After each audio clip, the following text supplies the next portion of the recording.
Céad Míle Fáilte, 100,000 welcomes. This is a familiar greeting used all over Ireland, and as any visitor to the Emerald Isle will know, it's a promise that the Irish certainly know how to live up to. And you'll be sure to find that for every one of those welcomes there'll be stories, myths and legends in equal measure to delight and entertain you. Whether you're listening to a native storyteller in one of the many much-loved pubs with a pint of something refreshing at hand, or travelling the countryside discovering romantic castles, dramatic coastlines, crumbling ancient churches, peat bogs, moors, mountains, mysterious fort rings, and inexplicable standing stones, the tales are endless, and as you're about to discover, completely addictive.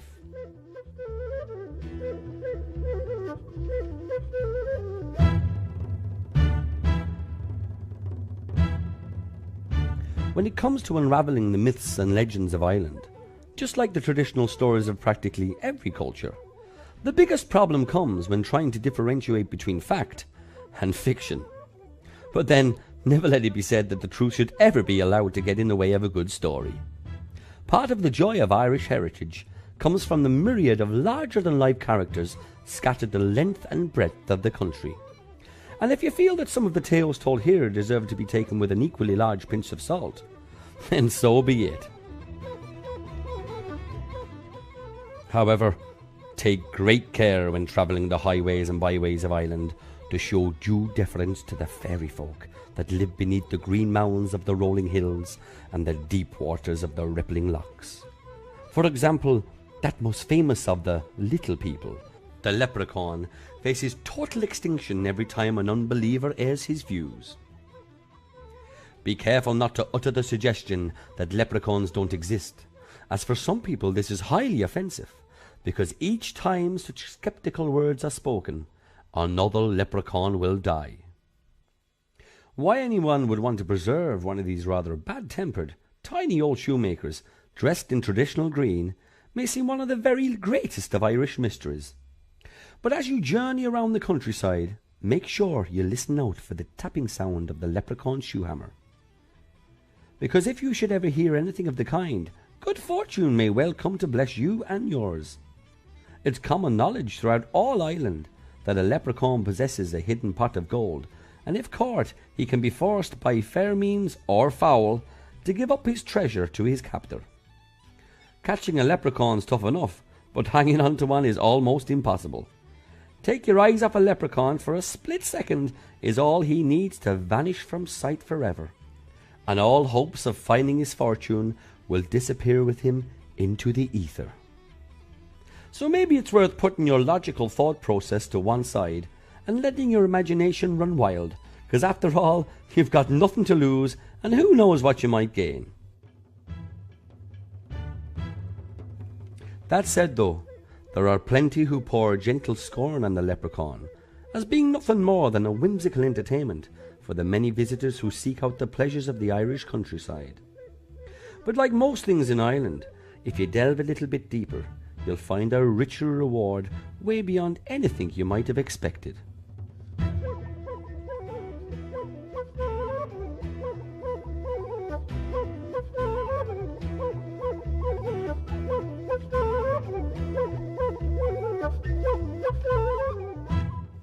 In Ireland, there are two types of history. There are the mortal men and women, the high kings, the brave warriors and writers, musicians and painters that have recorded the turbulent times of the real progress of Ireland for posterity.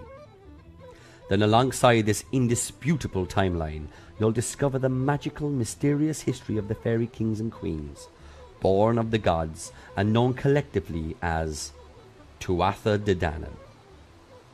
Legend has it that when Ireland was conquered by ancient invaders, the gods were driven underground, taking the form of fairies, to dwell in the twisting palatial labyrinths deep under the earth. As you look at the rolling landscape of Ireland today, let the country's magic sweep you along. The fact that there might be fairy folk living beneath your feet does add an extra dimension to this truly splendid place.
When it comes to romance, there's no better place on God's earth to be than at the lakeshore of one of Ireland's beautiful lochs. Here the stories of Tiernoig, the land of eternal youth, echo all around the deep rippling waters where the fairy folk and any mortals transported there will live for all time, untouched by the ravages of age. Take a long lingering look at the stunning Loch Corrib, Ireland's second largest lake, where one of the most famous tales of Tiernoig is told.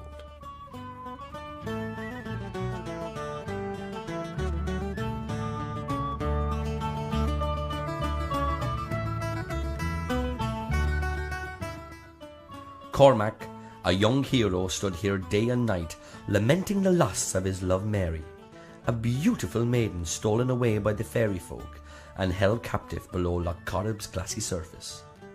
Not another soul believed his story, declaring Mary to have drowned in a tragic accident.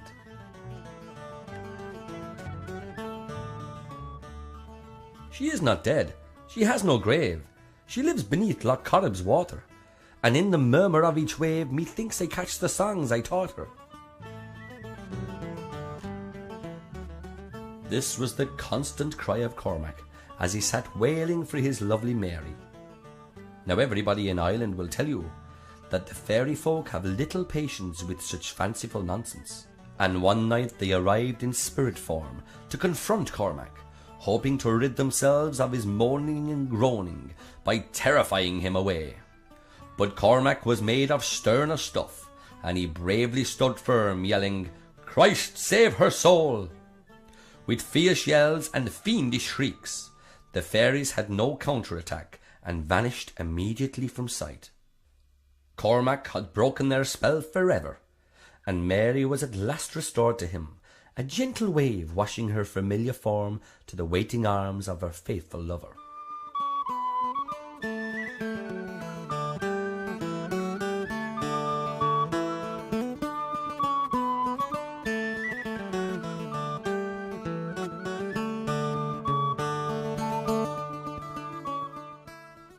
Moving southwards to the spectacular Killarney Lakeland, who could fail to be impressed by the magical Loch Lean?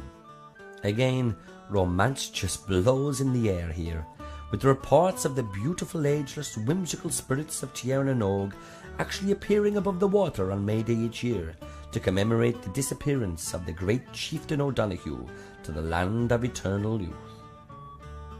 O'Donoghue was a wise, fair and brave leader, much loved by his people, and in true Irish fashion was famous far and wide for the great feasts he threw at his castle, where hospitality was his speciality. A banquet was laid before the guests as usual, but on this particular occasion an eerie hush fell over the proceedings as O'Donoghue went into a trance, predicting the future with all the authority of Nostradamus for those around him.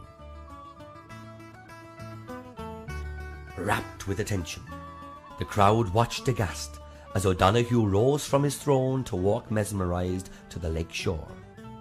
Reaching the land's end with a solemn, measured, majestic tread, he stepped out onto the glassy, rippling surface and quite literally walked upon the water. Once at the centre of the lake, O'Donoghue appeared to return to reason, turned to his friends, raised his hands in a triumphant greeting, and promptly disappeared beneath the waves. This was the last that was seen of the great O'Donoghue in mortal guise, whisked away to Tiernoig for the rest of eternity.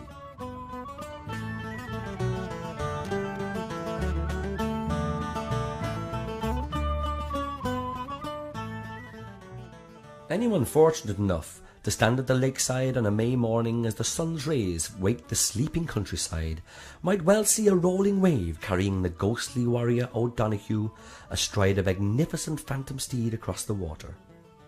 A host of floating, graceful, ethereal maidens always accompany him, dancing and singing celestial music in the early morning mists. It's said that those who have reported seeing O'Donoghue and his beautiful entourage are never sure if they've actually seen the spirit of the much revered hero, or whether the magical atmosphere of the mystical water has bewitched them into a dream of utmost aesthetic charm, from which they never want to wake. So at one end of the scale of Irish myths and legends, you have the wee tiny fairy folk. But Ireland's nothing if not a land of complete contrasts. And when it comes to giants, they have some of the most spectacular specimens you're likely to find anywhere in the world.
The evidence of their existence can be pretty convincing, particularly if you make the journey to the dramatic Antrim coast of Northern Ireland and the magnificent Giant's Causeway.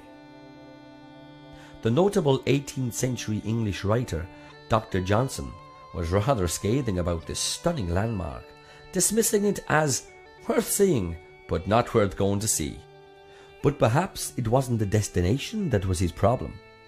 Maybe tourist travel of the 1700s was just too perilous an occupation to make even the greatest wonder of the world seem worthy of the effort of getting there. However, when the causeway lies beneath your feet, where tens of thousands of hexagonal columns rise out of the sea, it matters little what anybody else might think, as you can't help but be impressed by this truly wondrous sight.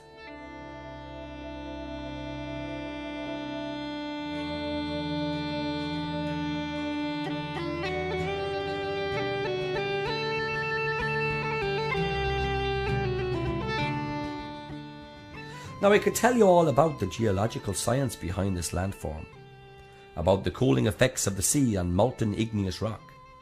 But what the heck, giants are much more fun. The ancient Irish have always claimed that this causeway was built by Finn MacCool, quite literally a legend amongst legends. The mighty giant Finn had fallen in love with a Scottish giantess across the Irish Sea. And to reach the huge beauty that had taken his fancy, he started to build a causeway to reach the object of his desires. All was fine, until a Scottish giant, who was also rather partial to the lady in question, took a dim view of the Leviathan Irishman stealing his woman away from under his nose. An almighty battle ensued, involving a great deal of rock flinging and abuse hurling, until eventually Finn could find nothing else at hand to throw. With one mighty stride southward, he clawed out an immense lump of County Tyrone and threw it at his menacing Scottish adversary. Unfortunately for Finn, the size of his missile was more than he could fire accurately, and he missed the target by miles. Instead of obliterating his rival as planned, Finn ended up creating the Isle of Man, the result of his misdirected gigantic throw. Where the land had been hacked out of the countryside by Finn, a huge expanse of water formed, and the beautiful and enormous Loch Nee, Ireland's largest lake, came into being. This spot at the water's edge has an impressive dignity in a bleak, windswept setting, and the 18-foot-high cross is a remarkable testament to the tenacity of the 9th century monks who constructed it to glorify their monastery.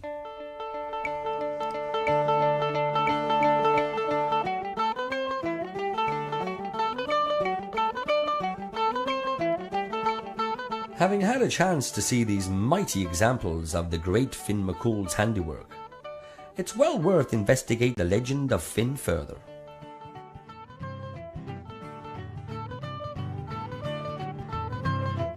Search Sketching out the places associated with Finn will literally take you from one side of Ireland to the other, and a lovelier or more dramatic landscape you'll not be likely to find anywhere.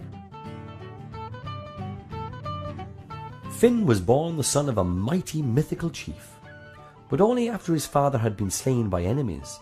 The young boy was brought up in secret and tutored by a wise old man who had searched the rivers of Ireland all his life for the salmon of knowledge. This magical fish, if eaten, would grant absolute wisdom, and it had been the old man's ultimate quest.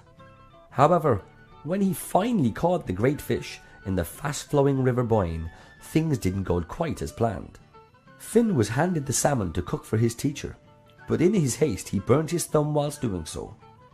Finn's reflex action was to suck the afflicted digit, unwittingly receiving the wisdom himself.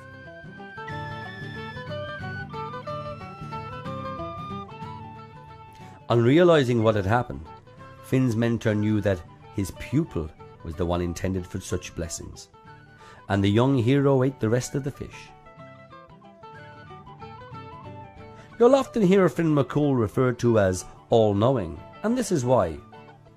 But these fishermen here today will be more than happy with whatever they catch. Although there'll never be another salmon of knowledge, some of the greatest fishing in the world is to be had in Ireland, and many travel from great distances to enjoy the experience.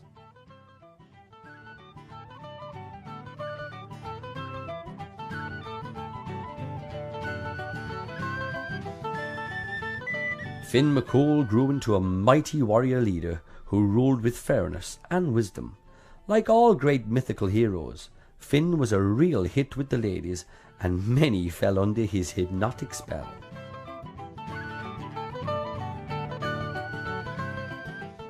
However, as is often the case with matters of the heart, it was the girl that got away that gives us the most interesting tale. And as we head off to the remarkable craggy slopes of Ben Bulben, the story will unfold.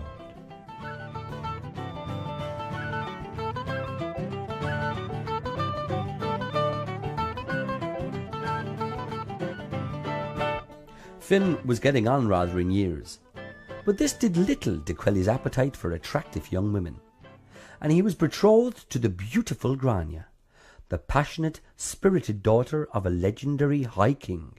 But Grania had set eyes upon the bewitchingly handsome Dermot, blessed by the gods with a love spot on his forehead that made him irresistible to women. Legend has it that poor Dermot's life was an absolute misery, pursued wherever he went by a bevy of persistent beauties smitten by his aphrodisiac charms. Grania was determined to have the lovely Dermot for herself, and after much pleading and begging, he finally agreed to elope with her. Needless to say, the jilted Finn MacCool was furious, and not being a man to let such infamy pass by unavenged, he chased the two lovers all over Ireland for 16 long years, until finally reaching the mighty mountain Ben Bulben. On the top of Ben Bulben, Dermot's tragic destiny was played out. A wild boar that had already killed 30 men on that fateful morning encountered the fleeing Dermot and charged at him mercilessly. As Dermot lay bleeding, he drove his sword into the boar, killing it outright, and close to death himself, he waited for help. But first on the scene was Finn MacCool, ironically the only man in Ireland who could save Dermot, having the magic gift to restore the wounded with a cup of water. Finn looked with contempt upon the gored, mutilated body of the once irresistible Dermot. "Would that all women in Ireland could see thee now, for thy excellent beauty is turned to ugliness." With these words, Finn refused to come to the aid of the dying man, leaving his love rival to perish where he lay.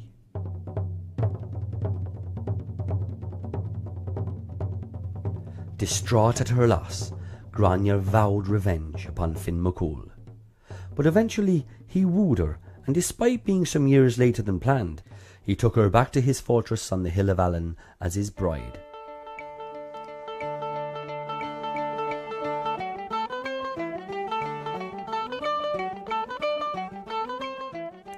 Today there's little to see at this once famous hill, but the open views around show the significance of such a vantage point.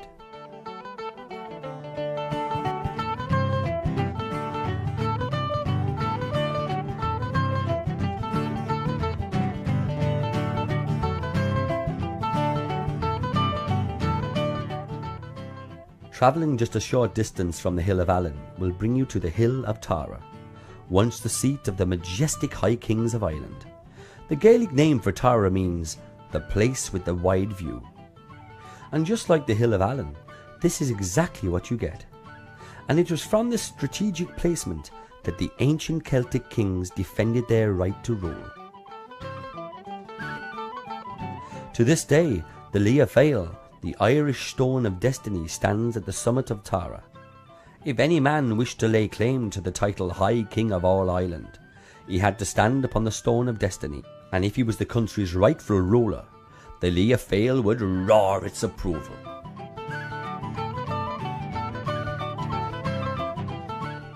The great heroes of legend all converged here, and it's interesting to note that there was a real Finn MacCool.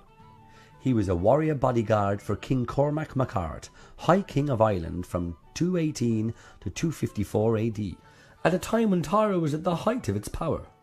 It would certainly seem that, like many of the myths and legends from all over the world, there's a degree of truth at the bottom of the stories concerning Finn MacCool that have grown to epic proportions over the centuries of telling.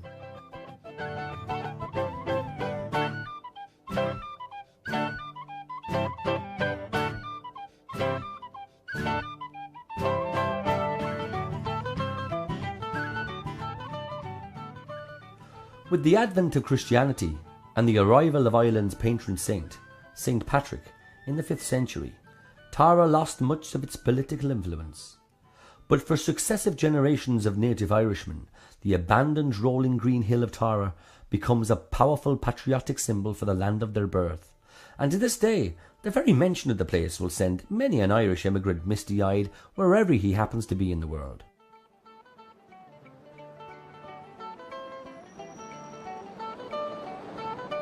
Ireland has without doubt had a turbulent history, fighting off a whole range of would-be invaders, and of course in more recent times, battling for independence from the United Kingdom. In 1843, Daniel O'Connell, a much respected latter-day Finn MacCool, was raising support for a rebellion against the union with Britain. 1 million people with banners festooned with the colours and imagery of Ireland gathered at the Hill of Tara to hear the great man speak.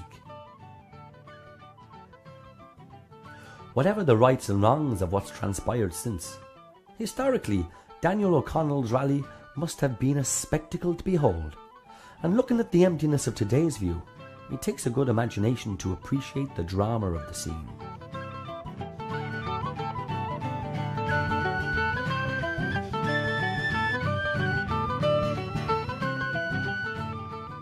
It's always been said that in polite society, there are two subjects that should never be mentioned: politics and religion. Having just touched upon politics, we may as well defy convention altogether and risk a legendary foray into religion too.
Our next story takes us to the beautiful Glendalough, appropriately named, meaning the Glen of Two Lakes.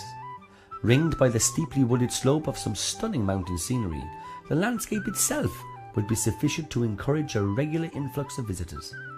But this tranquil beauty spot is one of Ireland's most frequently visited tourist attractions, thanks to the legend of St. Kevin, the colourful Celtic saint who made Glendalough his home. A hermit's cave, hidden high amongst the rocks, was Kevin's chosen abode, where he dedicated his life to prayer and meditation.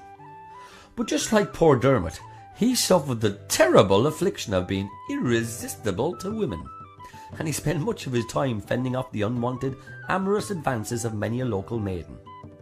One persistent beauty caused him so much trouble, he slept even higher up the rock face to avoid her.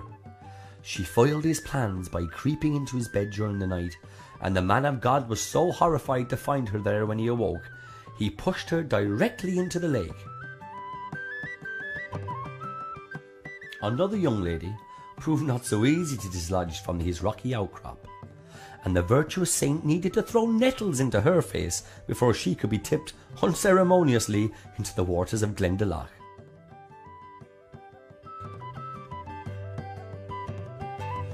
However, when it came to animals, St. Kevin was much more successful, and he's often known as Ireland's homegrown equivalent to St. Francis of Assisi. On one occasion, whilst removing yet another lusty lady from his sleeping quarters, a blackbird landed and built a nest upon St. Kevin's outstretched hand, this being far more acceptable than a woman in his bed. The saint remained where he stood until the blackbird's eggs had hatched, furthering his reputation for having a close affinity with animals. A wild otter from the lake is also said to have supplied Kevin with fresh salmon daily as he stood waist deep in the freezing water at his daily devotions and prayers.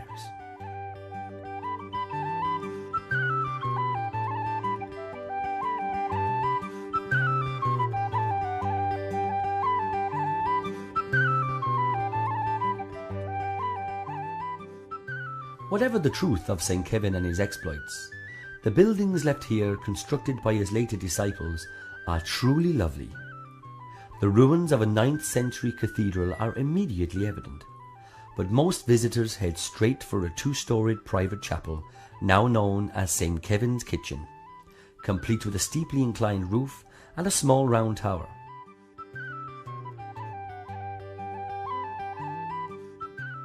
In the distance, a much larger, magnificent 110-foot-high round tower dominates the landscape, where the monastic followers of St. Kevin were able to take refuge against marauding Vikings so many centuries ago.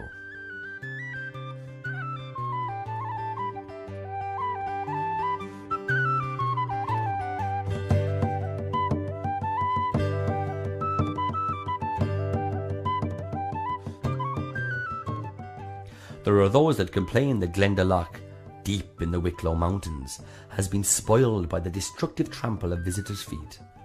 But a blissful calm still manages to pervade the area, and the place is definitely worth the attention of anyone searching out the myths and legends of Ireland.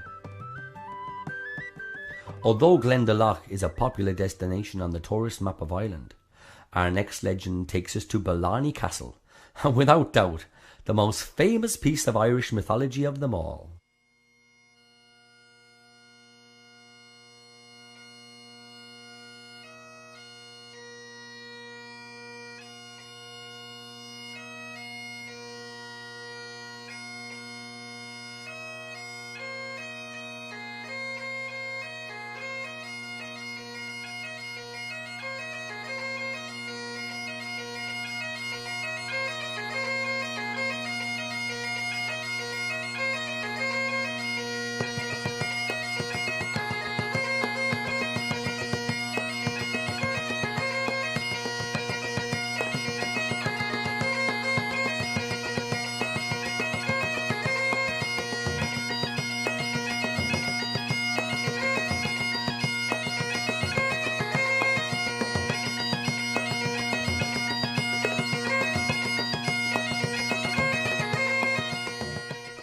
Now, it's a well-known fact that if you want to hear a story told properly, you need to ask an Irishman.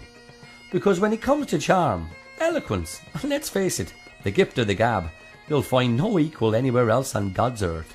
So it's hardly surprising that when a legend promises to endow the believer with the gift of Irish eloquence, thousands flock to give it a try.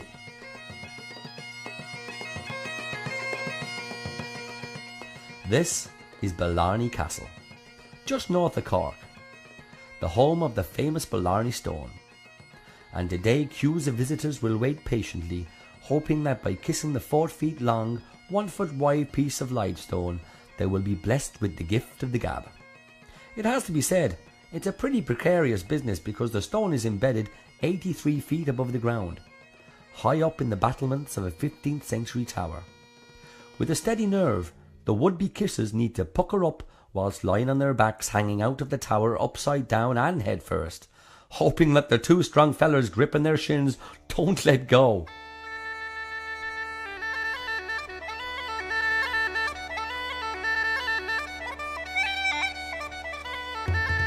Having heard the stories of Finn MacCool and his giant's Causeway, not to mention St. Kevin and his fair ladies, you'll no doubt be wondering how on earth this bizarre and quite frankly terrifying tradition came about.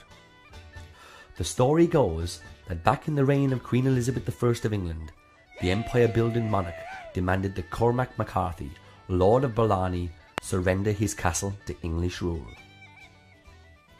McCarthy was a wily old bird, and he came up with all sorts of excuses as to why he shouldn't relinquish his stronghold. But one night he paced the castle's ground, unable to think of one more reason to offer his English overlords. Just as he was about to resign himself to defeat, the Queen of the Fairies appeared before him, saying, "Don't vex yourself, go home and go to sleep, and in the morning get up at dawn and go outside. There right before you, you'll see a big stone, kiss it, and you'll never want for again." Cormac did exactly as the fairy had bidden, and sure enough, he was never at a loss for words again. So successful were his remonstrations to the English court that an irate Queen Elizabeth reputedly expostulated, "Blarney, Blarney! What he says he never means, and it's usually Blarney." This was the birth of a new word in the English language, and to this day, Blarney is used to describe a constant, clever, procrastinating babble of talk. As for Cormac McCarthy, he was astute enough to realise that one fast-talking Irishman in the vicinity was quite sufficient, and he went to great pains to haul the magic stone up to the top of his battlements of his castle, to ensure that nobody else could kiss it. But he didn't allow for the power of a growing legend, and the sheer number of visitors who risk at the very least a crick neck, year in year out, is quite astonishing. By the way, if you're worried about the number of germs left here by kissing tourists, all the guidebooks faithfully promise the stone is disinfected at least 4 times a day.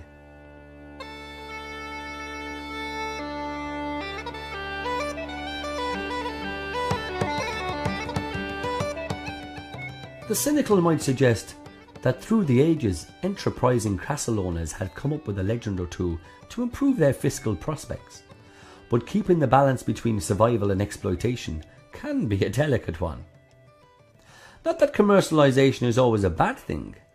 As a visit to the lovely Kilkee Castle, the oldest continually inhabited castle in Ireland, will demonstrate.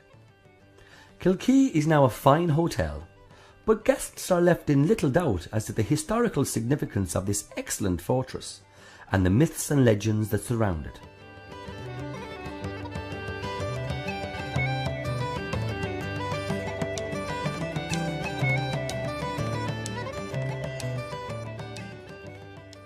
An unusual carving high up on a wall is worth a further scrutiny, as this is a well-carved example of what's known throughout Ireland as an evil eye stone, depicting a grotesque old hag.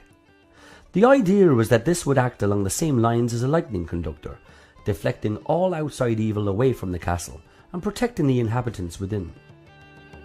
But head for the haunted tower of Kilkee Castle, and ghost stories abound despite the presence of the evil eye stone. This legend concerns the 11th Earl of Kildare, better known as the Wizard Earl, who made Kilkee Castle his home in the 1500s. With all the powers of the occult at his disposal, his wife asked him to display to her his magic powers. The wizard warned her that if she showed any fear throughout his demonstration, he would be lost to her forever. As she assured him that she had nerves of steel, he granted her 3 requests.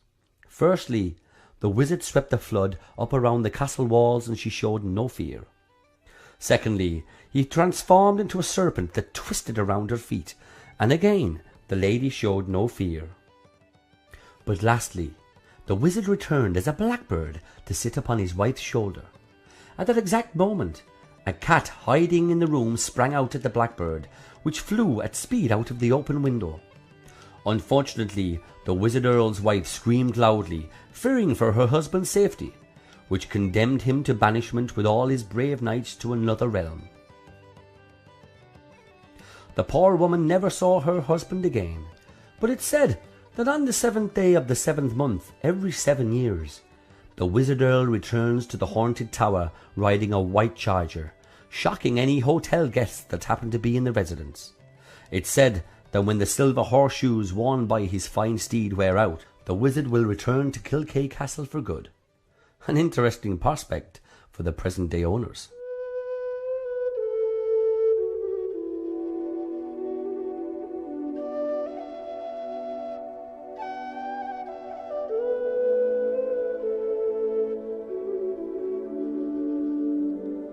Come down from Purple Mountain, come ye through the glen, across the loch and burren, come the Irishmen. Beneath their dancing banners, as to the call they hail, the sound of fife, the sound of skin, come the children of the Gael.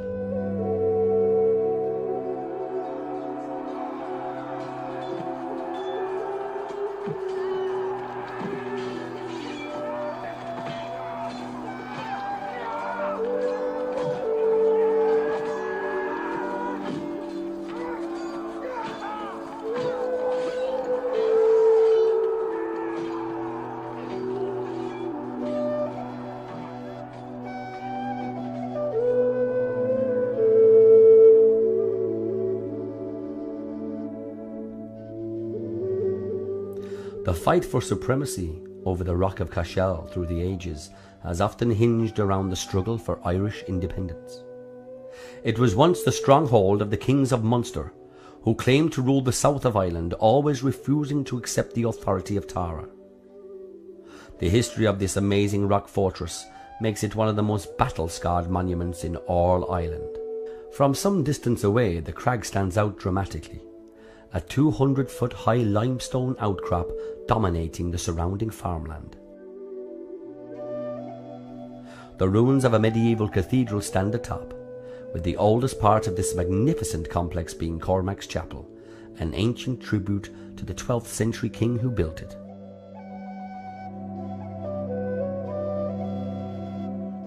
Some think that his remains occupy the stone sarcophagus, but nobody can say for sure.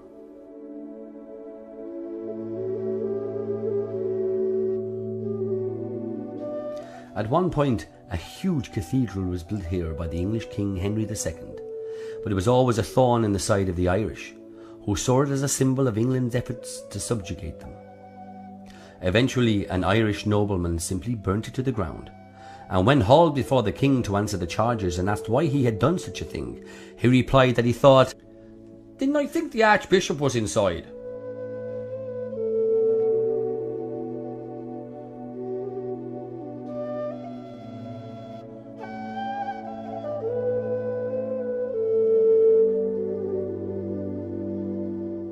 The cathedral was restored, but yet again a dispute with the English caused its destruction. Oliver Cromwell isn't the most popular of historical figures in Ireland, even today, and he, along with his Roundhead army, came to enforce English rule upon Irish rebel armies. Here the men, women and children of County Tipperary sought refuge in the cathedral as fighting raged all around. But Cromwell, as legend has it, showed no mercy, with every last Irishman massacred before the sacred building was burnt to the ground once more.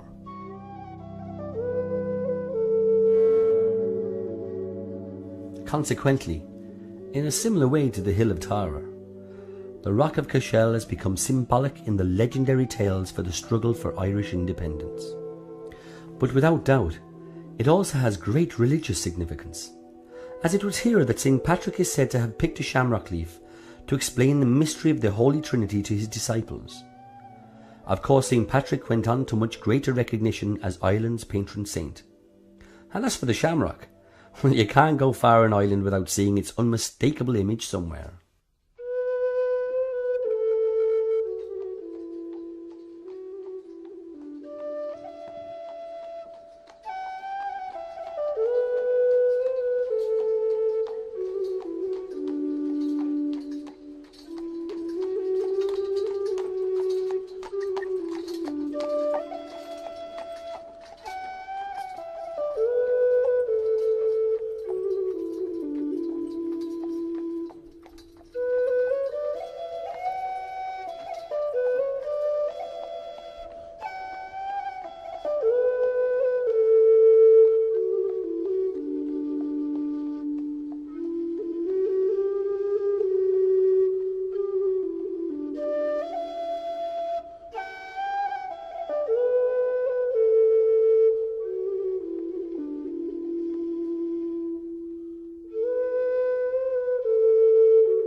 No look at the myths and legends of Ireland could possibly be considered complete without exploring the surprisingly magical stories and mystical locations associated with St. Patrick.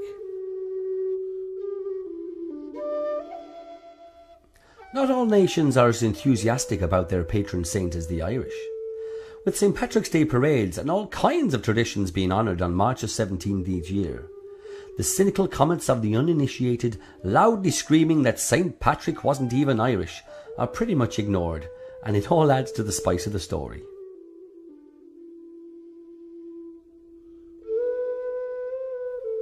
Historical sources suggest that St. Patrick was born in Scotland around 373 AD, when the Romans occupied the British Isles. At the age of 16, he was kidnapped by pirates, a fairly common occurrence in such dark days of looting and pillaging, and sold into slavery in Ireland, where he was put to work looking after sheep. Some years later, he managed to escape aboard a boat to France and took up holy orders to become a priest.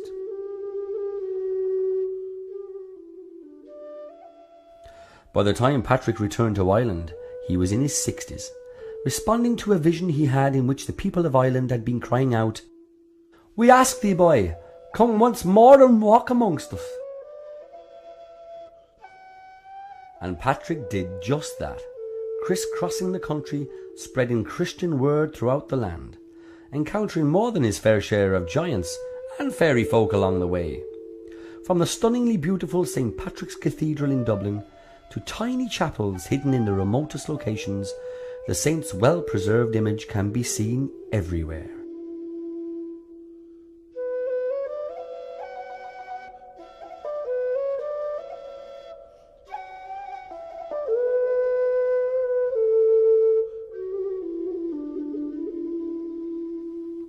One of the finest examples of an abbey founded by St. Patrick is to be found at Ballintubber, which literally translates as the townland of St. Bridget's Well, there being a well close by where Patrick baptised his early convents. This remarkable abbey is exceptional in that Mass has never ceased to be celebrated here despite the best efforts of Oliver Cromwell and his Roundheads to destroy the place.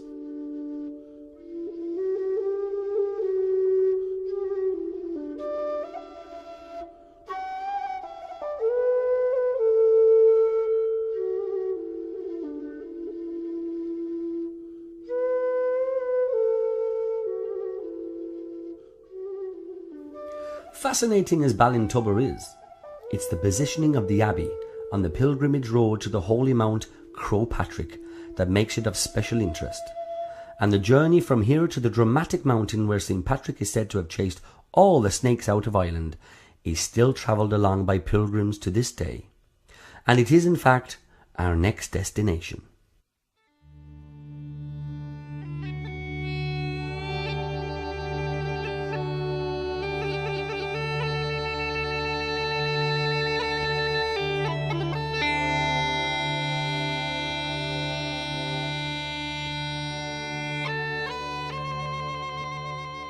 Croagh Patrick is a 2,510 foot high quartz-veined mountain with a very distinctive conical shape. The legend goes that St. Patrick, from the very summit, flung a bell down the steep slope, enticing the snakes and other repellent creatures of Ireland to follow it like lemmings into the sea. Each time Patrick hurled the bell, spirits rose up from the waters returning it to him, the process continuing until all the snakes were gone. Though the burning question leaves you wondering why on earth the saint should want to do such a thing. Perhaps the symbolic pagan image of the snake was an affront to Patrick's piety. But one thing's for sure, there have been no snakes in Ireland since. Of course, there are perfectly feasible scientific explanations for the absence of Irish serpentine life forms, but none of them are half so much fun. On a more serious note, Croagh Patrick is a very significant site for pilgrims, and they come in their thousands each year to trek up to the rocky path to the summit chapel.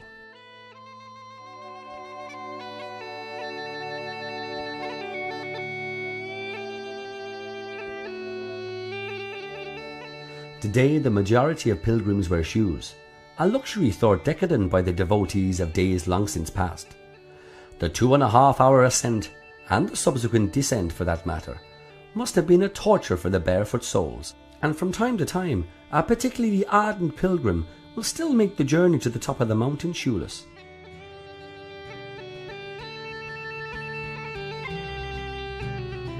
However, don't think that you need to be religious to appreciate the delights of Croagh Patrick, because this beautiful mountain is well worth the climb for the lovely views to be seen all around, whatever it is that motivates you to get to the top.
As our tour around the myths and legends of Ireland draws to its inevitable conclusion, there are many images ranging from the great giant causeway of Finn MacCool to the lovely Loughs of Tiernoig that will remain in your mind's eye for all time. But one thing you'll definitely have realised by now is that there's never a shortage of stories and tales to delight visitors to this remarkable island. As one legend is uncovered, having taken you to some spectacular location, the next one unfolds before your very eyes, and it's never a problem working out where to begin. It's wondering when you'll ever finish that'll all too soon with a very pleasant problem that preoccupies you.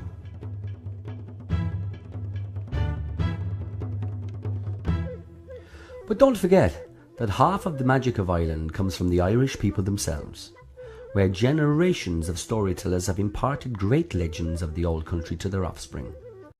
There's no shortage of folk happy to pass on the myths and legends of Ireland, and of course, just listen to the traditional songs. Whiskey in the Jar, The Irish Rover, and Molly Malone, just to mention but a few, and you'll hear even more of the country's heritage in lyrical verse. Lastly, remember that like the golden whiskey that Ireland is so famous for producing, a landscape of such epic proportion with myths and legends grown from eons of storytelling needs to be savoured slowly and at your leisure, hopefully leaving you with a mellow sense of well-being and a warm glow that'll bring you back to Ireland's rocky shores before you know it.